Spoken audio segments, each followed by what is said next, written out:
Hello six class, welcome to online classes presented by AMM public school. बच्चों, आपके half yearly exams over हो गए हैं। Annual syllabus start होने जा रहा है। आई होप आप सबके हाफ ईयरली एग्जाम्स अच्छे गए होंगे। एनुअल उससे भी बेस्ट जाने चाहिए, तो जल्दी से अपनी अपनी बुक्स निकालिए। Page number 53, chapter number 7, things around us. बच्चों, इस चैप्टर के नेम से देखो क्या पता चल रहा है। थिंग्स अराउंड अस मतलब जो चीजें हमारे आसपास होती हैं। हमने आसपास ट्रीज देखे हैं, बर्ड्स देखी हैं, इंसेक्ट्स मतलब कीड़े मकोड़े, एनिमल्स जानवर, और ये सब चीजें कैसी हैं जो कि सांस ले सकती हैं। लिविंग थिंग्स, लिविंग थिंग्स कौन सी होती हैं? जो चीजें सांस ले पाती हैं। बच्चों, प्लांट्स भी सांस लेते हैं, आपने सुना होगा। प्लांट्स, हम लोग ऑक्सीजन इनहेल करते हैं मतलब ऑक्सीजन लेते हैं, और कार्बन डाइऑक्साइड छोड़ते हैं मतलब सांस से बाहर कार्बन डाइऑक्साइड निकालते हैं। और जो प्लांट्स होते हैं वो कार्बन डाइऑक्साइड अंदर लेते हैं और हमें ऑक्सीजन प्रोवाइड करते हैं। तो ये भी लिविंग थिंग्स होती हैं। प्लांट्स और ट्रीज ये दोनों यही काम करते हैं। बर्ड्स तो पता ही है आपको, इंसेक्ट्स, एनिमल्स, एक्सेट्रा एक्सेट्रा, बहुत सारी चीजें हैं। अब बायोलॉजिस्ट मतलब जो बायोलॉजी के विशेषज्ञ हैं, उन्होंने इनको दो पार्ट्स में डिवाइड कर रखा है, प्लांट्स एंड एनिमल्स। अब बच्चों, आपको पता है हमारे ये प्लांट्स एनिमल्स तो होते हैं, साथ में टेबल, चेयर और पेंसिल, बहुत सारी चीजें, कबर्ड, अलमारी, जिन्हें आप सोफा, ये सब चीजें भी होती हैं। क्या ये सब चीजें सांस लेती हैं? नहीं, ये सब चीजें सांस नहीं लेती, तो इनको नॉन लिविंग थिंग्स कहा जाता है। क्या कहा जाता है? नॉन लिविंग थिंग्स, जो सांस नहीं लेती है। तो बच्चों, अब हम इसी के बारे में पढ़ेंगे कि ये चीजें कैसी होती हैं। लिविंग थिंग्स के बारे में पढ़ेंगे। Animals vary from a tiny one celled amoeba. बच्चों, हम सब जो होते हैं ना, कि हम सब की जो हाथ, ये हाथ जैसे कि मेरा हाथ है, आप सभी का हाथ है, ये किस सब्सटेंस से बना होता है? बहुत छोटे छोटे पार्ट, सेल से बना होता है। तो इसमें बताया गया है जो एनिमल्स हैं वो कौन से सेल से बने होते हैं? अमोएबा। वो जो कि हम अपनी आंखों से नहीं देख सकते। आप अपने हाथ को देखेंगे, क्या कुछ दिख पा रहा है? नहीं, सिर्फ आपको दिख रहा है कि ये स्किन है।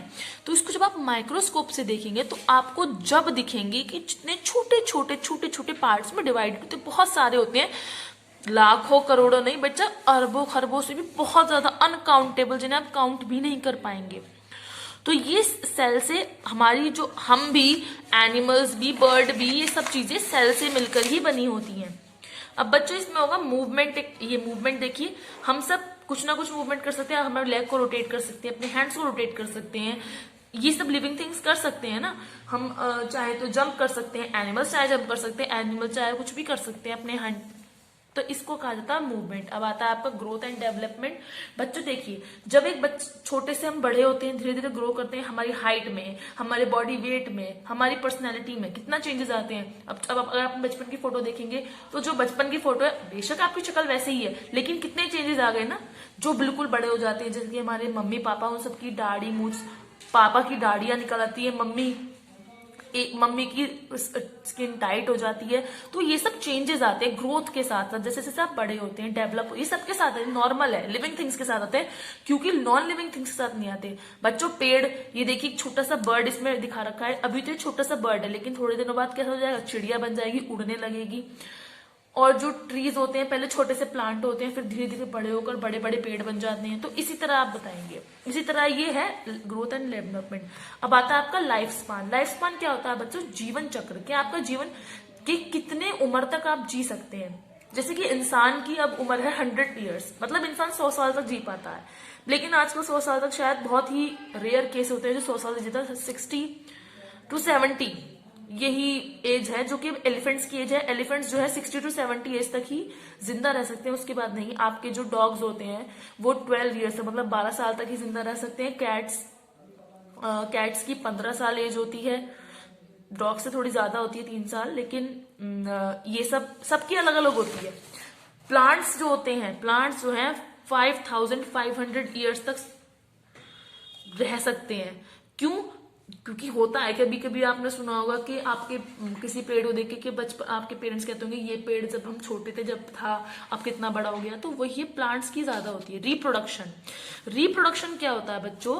The process by which living things give rise to a same type of living thing is known as reproduction.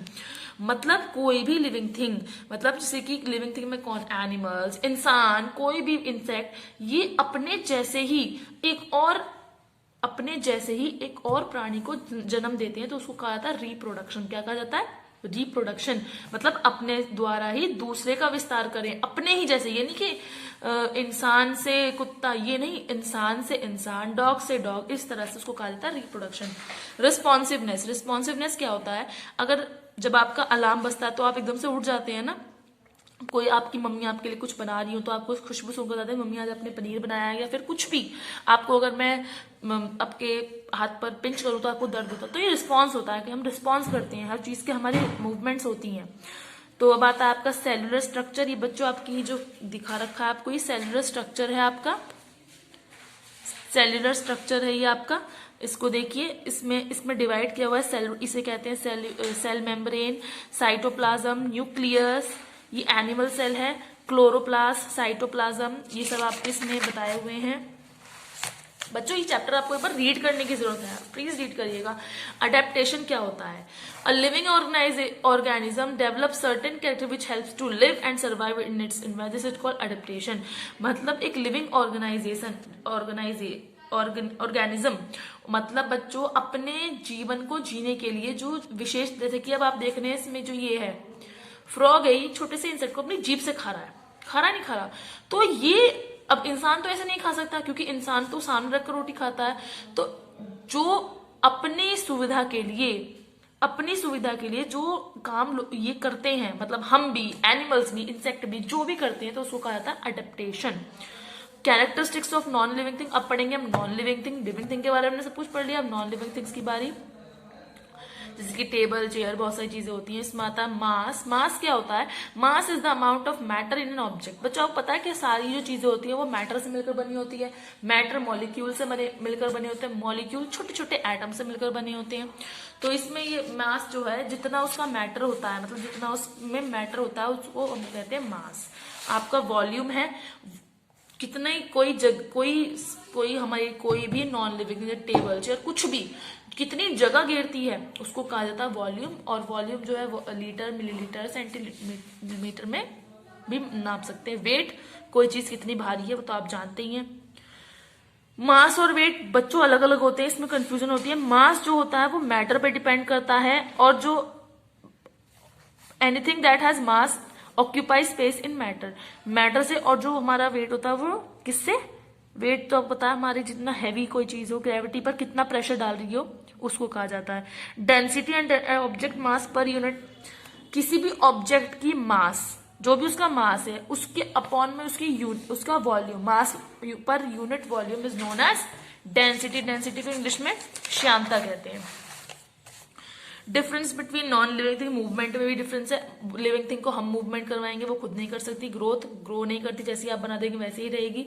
Structure में तो बहुत अंतर होता है। Other differences, living things need food but non living things not need food, उन्हें कोई food की जरूरत नहीं होती है। ये आपका इसमें इसके द्वारा एक छोटा सा प्रैक्टिकल है, उसके द्वारा करवाया। अगर आपको कोई पौधा है, उसको आप किसी खिड़की के अंदर रख देंगे तो आप देखेंगे जहां पे धूप आती हो, तो आप देखेंगे अगर उस पौधे पे धूप नहीं आ रही है तो जिस तरफ धूप आई तो पौधा उस तरफ मुड़ना शुरू कर देगा। डेली पानी डालेंगे तो वो उधर को उस तरफ मुड़ना शुरू कर देगा और ग्रो करेगा। और जो अगर आप इसकी ऐसी जगह कोई टेबल रख देंगे किसी बंद कमरे में, तो ऐसा कुछ उस पर रिएक्शन नहीं होगा, क्योंकि वो एक नॉन लिविंग थिंग है, ना कि एक लिविंग थिंग। तो बच्चों आपका ये चैप्टर कंप्लीट हो गया है। इसको एक बार आप रीड अच्छी तरह से करेंगे, सब बच्चों से कह रही हूँ रीड जरूर करना, वरना प्रॉब्लम आएगी। तो tick the work. Single celled among the following is amoeba. Fish swim with the help of, fish जो है कैसे वो करती है अपने फिन्स के। Non living things among is book, non living thing. अब ट्री, बर्ड और ह्यूमन में कौन है? Book. The unit of mass is gram. A person will grow newborn baby to about 18 साल में एक जो बच्चा होता है वो अडल्ट में ग्रो कर देता है। फिलअप्स हैं आपके growing, cells, plant, space, density. True false में ट्रू, फॉल्स, डबल, वो ट्रू फॉल्स। बच्चों क्वेश्चन आंसर्स पर आइए। How are plant superior to animal, page number 53। Page number 53 पर ये देखिए ब्लू दिख रहा है आपको हेडिंग, दे से लेकर एनिमल्स तक। ये पूरा आपका आंसर नंबर 1 है, 4th का first part. Second question, what is reproduction, page number 55। 55 पर देखिए, the process by which to reproduction. Okay students, do this.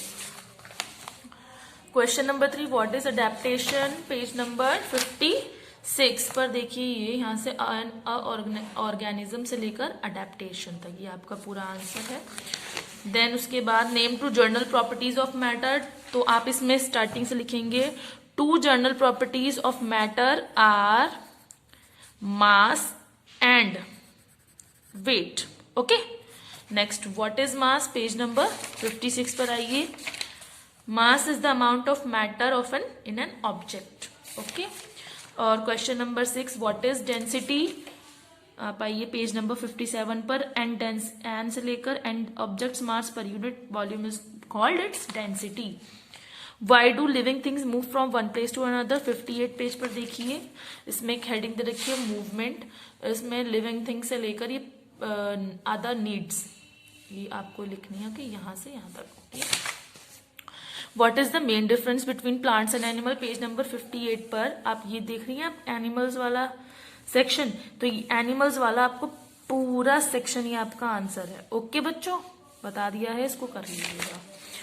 Why do you, फिर नेक्स्ट आइए 5th पे, why do you mean, what do you mean by volume, in which unit it is expressed, page number 57 पर volume heading पर आप ये देखिए, the amount से जो ब्लू लिख रहा था, अमाउंट से लेकर आपको यहाँ तक वॉल्यूम तक, उसके बाद the unit needs to express volume are litre up to etcetera. Okay बच्चों, next question, what is the difference between mass and weight, page number 57 पर आइए। इसमें आपको पहले पुल ऑफ ग्रेविटी, आपको डिफरेंस कैसे करना है, पहले आप लिखेंगे मास हेडिंग, फिर बीच में लाइन करके वेट, फिर आप लिखेंगे pull of gravity of an determined object is weight, उसके बाद मास के लिखेंगे mass is the amount of matter in an object, उसके वाले कॉलम में, उसके बाद आप लिखेंगे, उसके बाद बच्चों आप ये लिखेंगे mass does not change when location changes, so no matter what happens to the force of gravity mass stays the same, only weight changes। ये सबसे बड़ा इसका रीजन है। तो आप पहले इनकी डेफिनेशन लिखने के बाद उसके बाद ये लिखेंगे। ओके बच्चों, नेक्स्ट इसको बच्चों आप जो है एक काम कीजिए, आप ये वाली हेडिंग मतलब ये मत डालिएगा, ओके ये नहीं डालिएगा, आप सीधा यही आंसर लिखिएगा, मास डज नॉट चेंज से लेकर ये। बच्चों मैं अब भी कह रही हूं, जो मैंने पहले कहा था ये आपको नहीं करना है, आप सीधा यही डालिएगा। ओके, नेक्स्ट है describe any one difference between living and non living things, page number 58 पर आइए।